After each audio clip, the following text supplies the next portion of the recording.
ओम शांति। आप सबने मीठे मीठे बाबा के श्रीमत प्रमाण ये सोवनति की बठी की, तो मैं समझती हूँ कि हर एक आत्मा ने स्वोन्नति की कोई न कोई विशेषता अपने में अनुभव भी की होंगी और इस विधि को सदा अपनाते रहेंगे। यहाँ आपको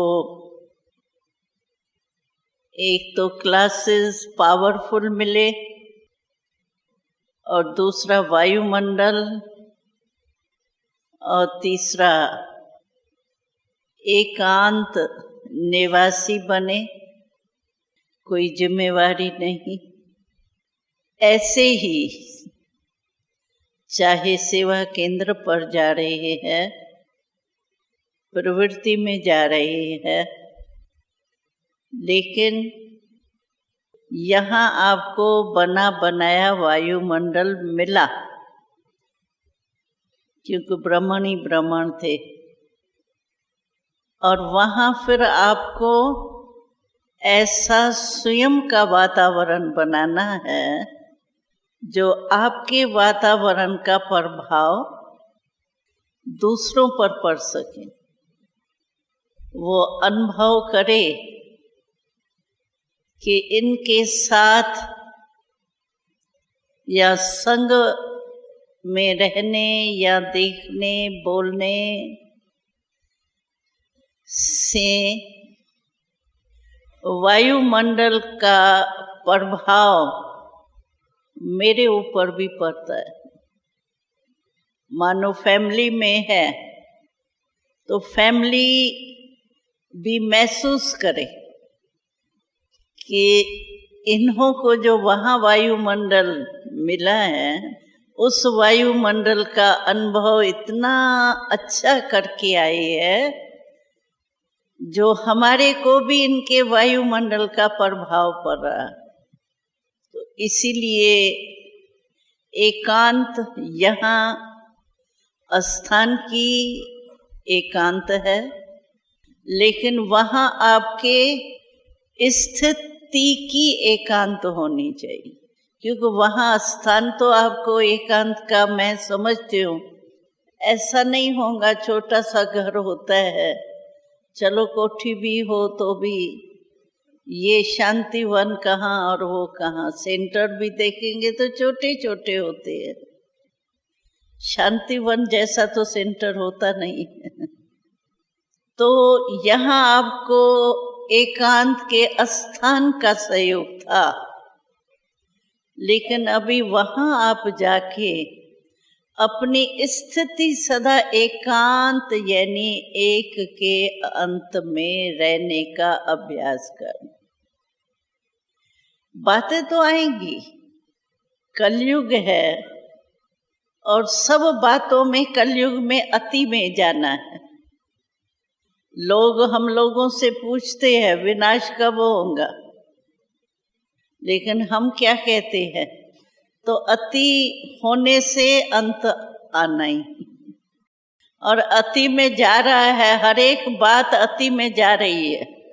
ये तो सभी अनुभव करते हैं, ज्ञानी अज्ञानी विज्ञानी जो भी है, सभी अनुभव करते हैं कि अति में तो जा ही रहा है। और अति में जाना है पाप कर्म, वायुमंडल दूषित, प्रकृति भी अपना समय पर कार्य नहीं नीचे ऊपर करेंगी, वो कर ही रही है। अभी बारिश जुलाई में तो पड़ती है, लेकिन जुलाई में नहीं पड़ रही है तो प्रकृति भी अपना तमो प्रधान का रूप तो रखेंगी, क्योंकि वृत्ति दृष्टि ही तमो प्रधान है। तो प्रकृति पर मनुष्य के वाइब्रेशंस का ही तो असर पड़ता है ना। तो ये तो हो ही रहा है इसको पूछने या सोचने की तो दुनिया वाले भी समझते हैं, हाँ अति में तो जा ही रहा है। तो इसीलिए बातें तो आएंगी। बातें के लिए हमने पहले भी सुनाया, तो बाबा कहते हैं ये छोटी छोटी बातें, समस्या या संस्कार, ये दो प्रकार की बातें आती है। चाहे अपने संस्कार या दूसरों के संस्कार, चाहे समस्या कोई आती है, समस्याएं, दोनों ही की बातें आएंगी। लेकिन बातें हमारे स्वस्थिति के आगे, ये परस्थिति कुछ नहीं, पर है वो, कहा ही जाता है परस्थिति, यानी दूसरे के तरफ से आई हुई स्थिति है, स्व नहीं है।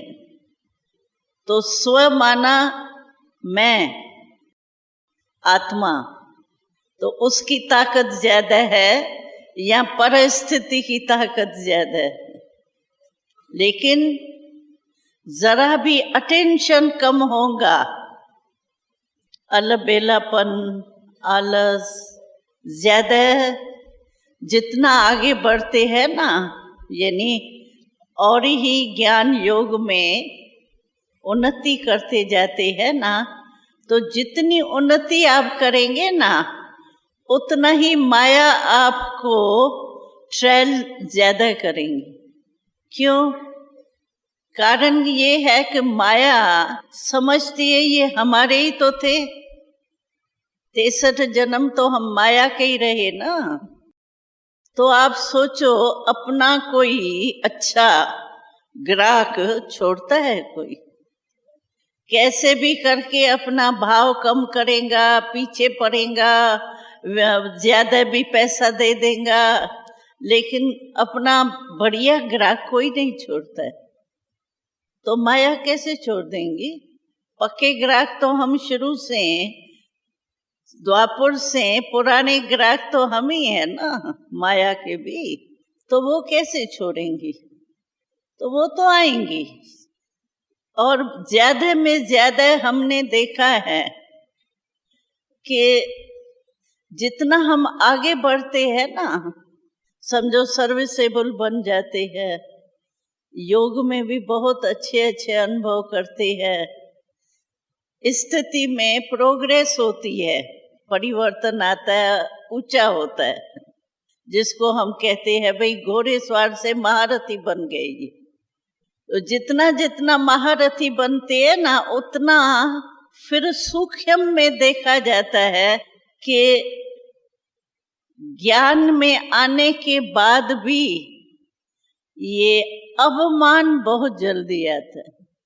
और कोई अवमान नहीं, चलो देह अवमान नहीं, लेकिन अपने सेवा की विशेषता और अपने ज्ञान की बुद्धि मेरी बहुत अच्छी है, मेरे को टचिंग बहुत अच्छी होती है, मैं हार्ड वर्कर हो के जहाँ तहाँ सेवा में सफल हो जाता हूँ, ये जो विशेषताएं बाबा देता है ना, या ज्ञान मार्ग में मिलती है, उसका अवमान नहीं आवे। बस कई भाई बहन इस अवमान में आने के बाद, मैं कोई कम हूं क्या, मेरे को पूछते नहीं है, और वो सिर्फ थोड़ा सा, फिर संशय भी बहुत आएंगे, ये कुछ पैसा देता होगा, ये कुछ ये करता होगा, तभी इसको पूछा जाता है, हमारे को नहीं पूछा जाता। कोई कोई तो भाई कहता है हम इतनी सेवा करके आए, सेंटर पर आए, पानी का गिलास भी नहीं पूछा, कुर्सी पर बैठने के लिए भी नहीं पूछा, क्या देखो हुआ। लेकिन ये जहां अवमान होगा ना, कोई भी प्रकार का, चाहे देह का, चाहे बुद्धि का, चाहे अपने सेवा के विशेषता का, चाहे योग का, अवमान आया ना, उसकी निशानी ये है कि आपको अपमान बहुत जल्दी फील होगा। अपना थोड़ा भी कुछ नीचे ऊपर करेंगे ना चलन में, आपको अपमान लगेगा। क्यों? क्या? तो इसीलिए इसकी संभाल बहुत रखना। आगे बढ़ना बहुत अच्छा है और बढ़ना ही चाहिए, लेकिन हमने पहले भी एक क्लास कराया था तो उसमें मैंने सुना है, देखो, एक है देह भान। देह भान अलग चीज है, भाई मैं आत्मा नहीं हूं, ऐसे ही शरीर भान में चल रहा हूं रवाजी रीति से, ये देह का भान है। और दूसरा जो है वो है देह का अवमान। तो देह अवमान में ये भिन्न भिन्न अवमान आ सकते हैं। बुद्धि का भी आ सकता है, पुरुषार्थ का भी आ सकता है, सर्विस का भी आ सकता है। कोई हमारे में कोई विशेषता होगी ना, समझो मैं हार्ड वर्क करूं तो हार्ड वर्क करूं, मैं ही काम सारा कर सकता हूं, मेरे बिना कोई बिजली का काम कर सकता है? देखो अंधेरा हो जाएगा, मैं ही कर सकता हूं। समझो है कोई भी बात नहीं, अभी बिजली की तार लगा ली, क्या हुआ? लेकिन जो भी विशेषता अपनी होगी ना, उस विशेषता का अवमान आ सकता है। लेकिन बाबा ने इस पर बहुत एक अच्छी पॉइंट सुनाई थी, आपके ध्यान में होंगी। बाबा ने कहा कि ये जो भी विशेषताएं आप में आई, पहले अज्ञान में थी क्या? ज्ञान में आने के बाद आपको मिली ना ये विशेषता, तो ये प्रभु की देन है, प्रभु प्रसाद है। प्रसाद को कोई कहता है मेरा है, मैंने बनाया, मेरा आज प्रसाद है, मेरा है। प्रसाद में मेरापन आता है क्या? ये प्रभु प्रसाद है। विशेषताएं जो भी है हमारे में, ये प्रभु प्रसाद है, प्रभु की देन है। अभी प्रभु के देन में हम अवमान करते हैं, माना मेरापन आया ना, मेरेपन में ही तो अवमान, मैंपन में और मेरेपन में ही अवमान आता है। तो एक है देह भान, दूसरा है देह अवमान, और तीसरा है फिर देह का लगाव। 3 स्टेजेस है देह भान की। तो वो अपने को चेक करो। देह लगाव माना देह का लगाव जो होता है वो कोई दूसरे की विशेषता से लगाव। समझो कोई बहन में कोई विशेषता है, विशेषता तो बाबा की देन है ही ना हर एक को, लेकिन हम यही समझ लें कि ये बहन जो है ना, इसमें ये बहुत अच्छा है, और उस अच्छाई को हम बहन की विशेषता समझ करके बाबा ने दी है। जहां बाबा आया ना, तो कहावत है, जहां बाप है वहां पाप नहीं हो सकता। जहां बाबा याद आया वहां आप में पाप आएंगे ही नहीं, और जहां पाप है वहां बाप याद हो ही नहीं सकता।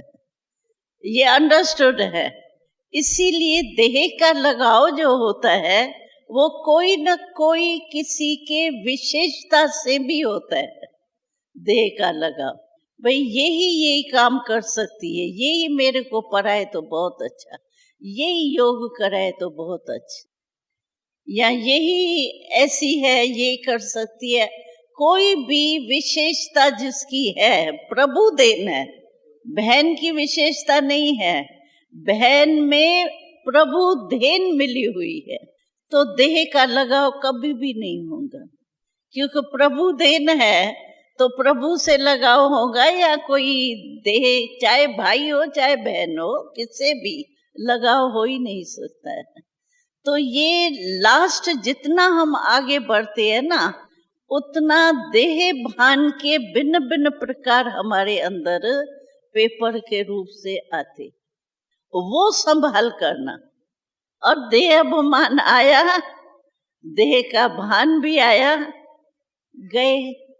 आज की विषय भी है कि अंतिम समय पर ये विघ्न नहीं आवे, क्योंकि विघ्न बहुत सूक्ष्म होंगे, वो दिखाते हैं ना। तो अंत के टाइम जो है वो भिन्न भिन्न दूत आकर के लगते हैं। वो ये जो शास्त्र बताते हैं कि भिन्न भिन्न भूत जो है ना, वो आते हैं लेने के लिए। अभी भूत कोई बैठे थोड़ी है, लेकिन ये जो अपनी संस्कार है, कमजोरियां है ना, वो ही भूत के रूप से अनुभव होती है, बाकी भूत आते नहीं है।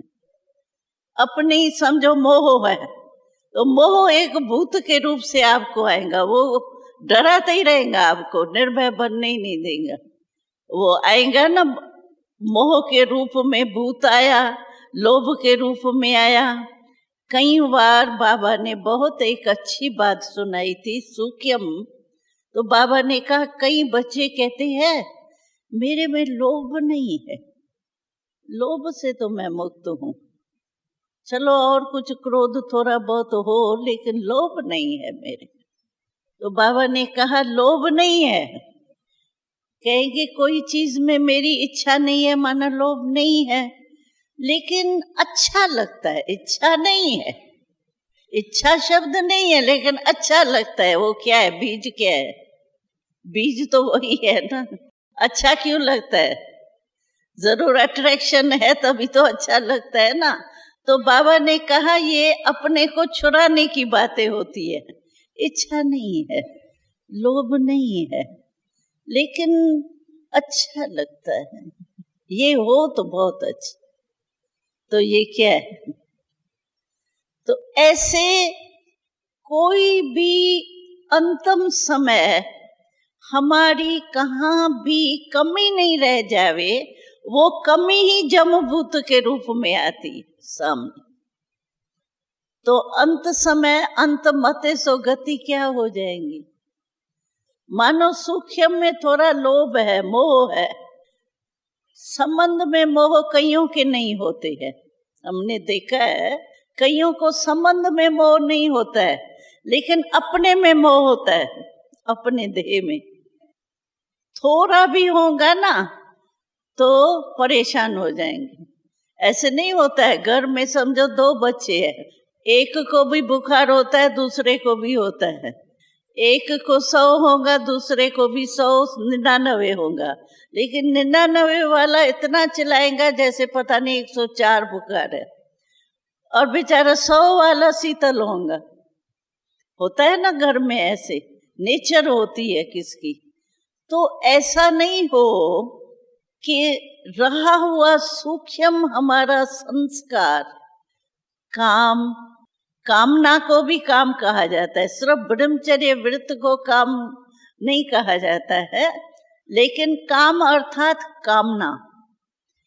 कामनाएं कितनी होती है, ज्ञान में आने के बाद की कामनाएं भी सोचो, और बाकी वैसे रवाजी लाइफ, लौकिक लाइफ में भी कामनाएं बहुत होती। तो कामनाएं माना काम विकार का अंश भी होगा ना, जिसको बाबा दूसरे शब्दों में कहता है काम कामना का मोटा रूप नहीं है, लेकिन शान, मान, नाम, ये क्या है, ये भी कामना का ही तो सूक्ष्म रूप है ना। तो सूक्ष्म रूप तो हमारे अंदर नहीं रहा हुआ है। अंत समय में वो वार बहुत फास्ट करेंगे, क्योंकि उन्हों को चांस मिलेगा ना। इतना समय आपने उसको स्थान बनाया, अंत में क्यों जाएगा, लड़ेगा ना। अभी पुराने मकान में कोई रह जाता है और गवर्नमेंट का नियम है भाई इतने साल के बाद मालिक मकान भी उसको उठा नहीं सकता है ना कायदा। तो आप अपने अंदर काम का अंश, वंश नहीं, अंश से वंश होता है, मोटा रूप नहीं, लेकिन अंश मात्र भी होगा तो अंत में नहीं छोड़ेगा आपको। अंत में वो अपना दखल लगाएगा, मेरे को निकाल नहीं सकती है, मेरे वश में होंगी। इसीलिए बहुत सूक्ष्म चेकिंग करो। काम, क्रोध, लोभ, मोह और अवमान, इन सभी को देखो सूक्ष्म रूप। क्रोध नहीं है लेकिन मूड ऑफ हो जाती है, कहेंगे क्रोध थोड़ी आया, ऐसे मैं किनारा हो गया। किनारा क्यों हुआ, चेंज क्यों हुआ, अच्छा किनारे हो गया, शांत जाके सो गया, काम से थोड़ा रिटायर हो गया, उस दिन कोई तो कारण हुआ ना, क्यों हुआ? तो ऐसे नहीं एक मोटा मोटा रूप चेक करो, लेकिन अंत में सूक्ष्म भी संस्कार में अंश मात्र भी होगा तो वंश जरूर निकलेंगे। इसीलिए अंतम स्थिति जो हमारी होनी है ना, वो है, देखो गीता में 18 अध्याय पढ़ने के बाद ज्ञान दिया इतना, उसका सार 2 शब्दों में हुआ, नष्टो मोहा स्मृति स्वरूप। हम स्वरूप कहते हैं, वो स्मृति लब्धा कहते हैं। 2 शब्द में गीता 18 अध्याय 2 शब्द में आ गया ना। ऐसे ही अंत के समय जो है वो सार रूप में हमारे सब पवित्रता है। पवित्रता हमारा फाउंडेशन है। दादी ने भी कल राखी दी जब भी, तभी भी पवित्रता का कितना बढ़िया क्लास कराया। यानी पवित्रता माना सिर्फ ब्रह्मचर्य व्रत नहीं है। पवित्रता माना कोई भी विकार अंश मात्र नहीं हो, इसको कहा जाता है पवित्र आत्मा। बाकी ब्रह्मचारी तो आजकल के जमाने में तो मैंने देखा है, कुमारियां इतनी देख देख करके, समाचार सुन सुन करके शादी पसंद ही नहीं करती है। कहते हैं इससे तो नौकरी करो और जियो, वो अच्छा है। क्योंकि सुनते हैं ना, दहेज के कारण जला दिया, मार दिया, क्या पता नहीं संसार का समाचार, तो वो तो अज्ञानी भी रह जाते हैं ब्रह्मचर्य में। वो कोई बड़ी बात है क्या? लेकिन यहाँ बाबा कहता है पवित्रता अर्थात कोई भी विकार का अंश मात्र नहीं हो, इसको कहा जाता है पवित्रता। पवित्रता माना दृष्टि में पवित्रता, वृत्ति में पवित्रता, बोल में पवित्रता, संबंध संपर्क में पवित्रता। पवित्रता की परिभाषा बहुत सूक्ष्म है। तो अंत काल में हमारी ऐसी स्थिति चाहिए जो कोई भी विकार का अंश हमको अपना नहीं बना सके, जिसको बाबा कहते हैं कर्मातीत अवस्था। कर्म करते हुए भी अतीत माना न्यारा, कर्म करते भी हम कर्म योगी जो कहते हैं, तो कर्म भले कर रहे हैं, लेकिन मैं कराने वाली आत्मा हूँ। कर्म करते भी याद रह सकती है, मैं आत्मा कराने वाली हूँ। ये कर्म इंद्रिया मेरे कर्मचारी है। अच्छा, मैं हाथ चला रही हूँ, चलाने वाली मैं अलग हूँ आत्मा, करावनहार मैं हूँ, करनहार ये कर्म इंद्रियां हैं। अगर आत्मा की याद आएंगी, आत्मा मालिक होके कर्म इंद्रियों को चलाएगा, तो आत्मा का तो सिवाय परमात्मा के और कुछ है ही नहीं। याद भी हो गई, आत्म स्थिति भी हो गई, याद भी हो गई, कर्म भी अच्छा होगा, नेचुरल है। जैसी स्मृति वैसे स्थिति, और जैसी स्थिति होगी वैसा कर्म होगा, सब ठीक हो जाएगा ना। तो अंत में ये चेकिंग चाहिए और बहुत काल चाहिए। ऐसे नहीं, कई कहते हैं अच्छा अभी पुरुषार्थ तो चल रहा है ना, अंत का समय आएगा ना। कई भाई ऐसे भी थोड़ा अलबेलापन रखते हैं, भाई या बहने कहते हैं अंत में फिर भी वायुमंडल ऐसा हो जाएगा ना, वैराग आ जाएगा ना, उसमें थोड़ा बहुत जो रहा हुआ है वो ठीक हो जाएगा। नहीं ठीक होगा, ये आप गलती नहीं करना कि अंत में ठीक हो जाएंगे, धोखा खा लेंगे। इसीलिए अंत में बाबा कहता है बहुत समय का अभ्यास आपको उस समय काम में आएंगे। अगर बहुत समय का नहीं होगा तो आप कितनी भी कोशिश करेंगे, वो नहीं कहते हैं, वो उसको कहा नारायण कहो, नारायण कहो, तो उसको पोता या दोता पता नहीं नारायण था कहा, नारायण नारायण नारायण। उस बच्चे को ही, पोते को याद किया, लेकिन नाम नारायण। तो ऐसा नहीं धोखा मिल जाए कि हम समझे हम अंत में संपूर्ण होंगे, लेकिन बहुत काल का अभ्यास न होने के कारण हमको धोखा मिल जाए। बहुत समय से अभ्यास चाहिए कोई भी बात का। अगर बहुत समय का आपका अभ्यास नहीं होगा ना, तो अंत में जो रही हुई अंश मात्र है वो वंश के रूप में प्रकट हो जाएगी। फिर क्या होगा? फिर तो गया। सेकंड लगता है, श्वास जाने में टाइम लगता है क्या? कोई टाइम नहीं लगता। भले बीमार है, कोई चला रहा है, क्या भी कोमा में भी चलो 1 मास पड़ा रहे, लेकिन सांस निकलने में कितना टाइम लगता है? हिसाब चुकतू होने में तो घड़ी लगती है ना। और उस घड़ी अगर हमारी ठीक नहीं है तो बस गई अंत मते सो गति। इसीलिए अभी से हम अपनी चेकिंग आप करें। हम कहेंगे बाबा से पूछे मैं ठीक हूं, तो हमने उस दिन भी सुनाया बाबा ने दर्पण दे दिया है। स्वराज अधिकारी जहां तक बने हो उस अनुसार विश्व राज मिलेगा। और आज भी दादी जानकी ने कहा न, कर्म ही दर्पण है।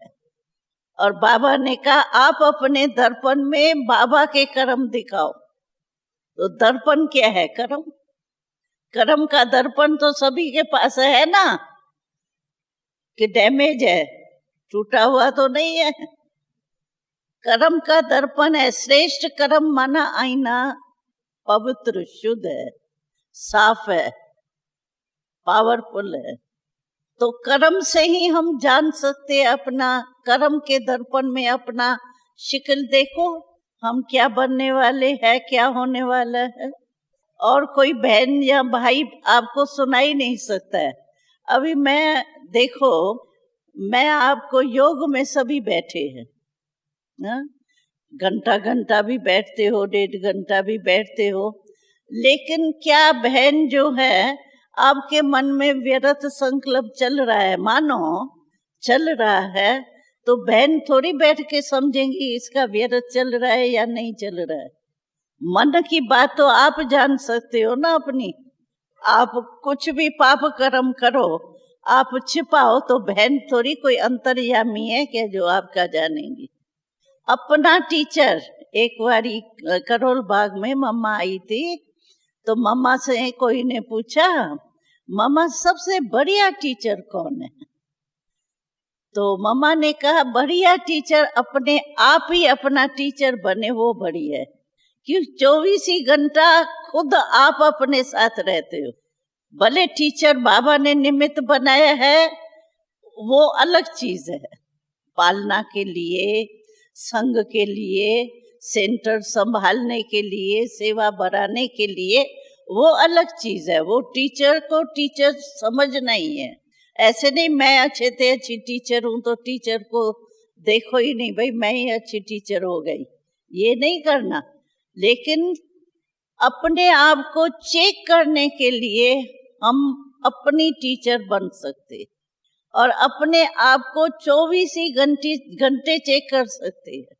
क्योंकि टीचर के साथ तो आप रहेंगे 8 घंटे, 4 घंटे, 6 घंटे, अपने साथ तो सारी दिन रात रहते हो ना। तो अपने मन की परख तो आप ही ज्यादा कर सकते हो ना, अंदर क्या चलता है। इसीलिए आप स्वयं अपना चेकर बनो। बाबा कहते हैं ना पोता मेल देखो, अभी भी मूल्यों में आया ना, सबसे सहज साधन क्या है? चार्ट रखना। कई भाई कहते हैं हम तो लिख ही नहीं सकते हैं, कहाँ तक रखें, रात को थके हुए आते हैं, सोचते हैं लिखे, लेकिन इतने थक के आते हैं जो सोते हैं और गुम हो जाते हैं, टाइम ही नहीं मिलता है। अच्छा टाइम नहीं मिलता है तो सवेरे उठ के भी तो अपना चार्ट तो याद होगा ना, उस समय लिखो। लेकिन चार्ट भी तभी रख सकेंगे जब बीच बीच में अपने को चेकिंग करेंगे। तो 8 घंटे आपने कुछ सोचा ही नहीं मैं ठीक हूं या नहीं ठीक हूं, रात्रि को सोचेंगे पता नहीं किया तो सही, स्थिति पता नहीं उस समय क्या थी, चेक ही नहीं की तो क्या सोचेंगे, फिर गशे से परसेंटेज लिख देंगे। तो वो नहीं करना। बीच बीच में अपना चार्ट जरूर देखना चाहिए, अटेंशन होना चाहिए, क्योंकि हमको बिल्कुल संपूर्ण बनना है। बाप समान बनना शब्द तो बहुत सहज है, भाई बाप समान बनेंगे। अरे बाबा के समान बनने की स्थिति कितनी ऊंची है वो तो ध्यान में रखें। कम थोड़ी है स्थिति बाबा समान बनने की।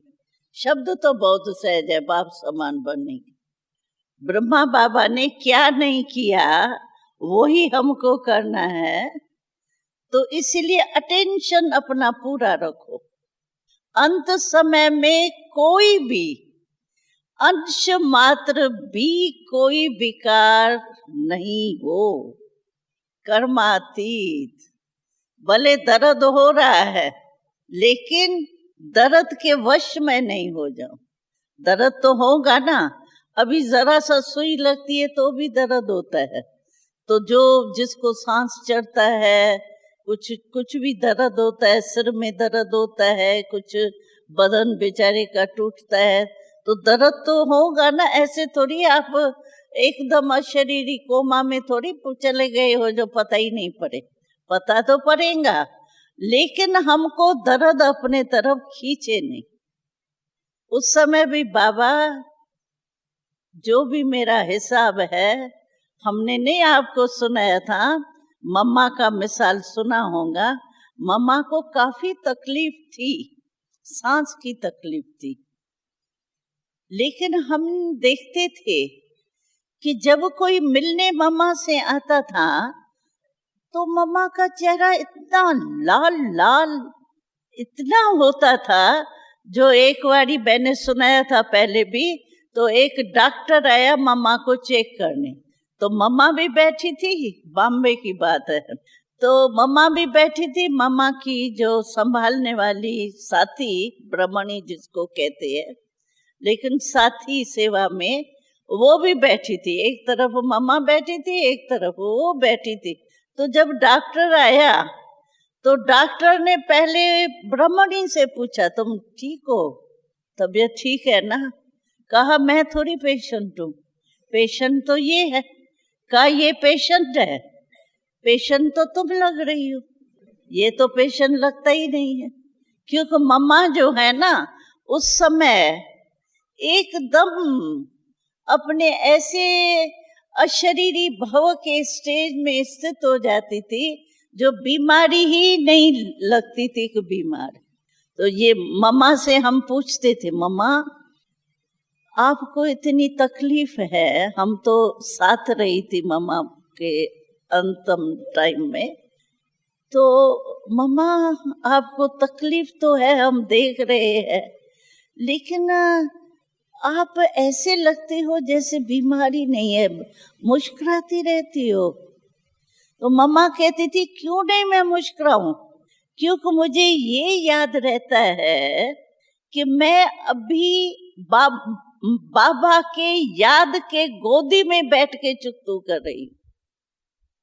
धर्मराजपुरी में मैं नहीं जाऊंगी, मैं बाबा के गोदी में चुकतू कर रही हूँ, तो बाबा की गोदी की खुशी नहीं होगी, इसलिए मुझे बीमारी नहीं याद आती। बाबा के गोदी में बाबा के मदद से मैं चुकतू कर रही हूँ। तो कोई के सिर पर समझो 80 किलो है और उनसे 10 किलो भी कम हो जाए, चलो तो खुशी होगी उसको या दर्द होगा, आए 10 किलो निकला, खुशी होगी ना। तो मम्मा कहती थी मुझे यही खुशी है कि बस बाबा के गोदी में बैठ के मैं चुकतू कर रही हूँ। ये कम बात है क्या? बाबा के गोदी में चुकतू कर रही हूँ, बाबा की मदद मिल रही है, तो आपको बताओ दर्द क्या होगा? सूली से कांटा नहीं हो जाएगा। जहाँ खुशी आएंगी वहां दर्द की फीलिंग तो कम आएंगी ना। डॉक्टर भी क्या करते हैं, डॉक्टर भी वही सफल होता है जो पेशेंट को आके नचाए।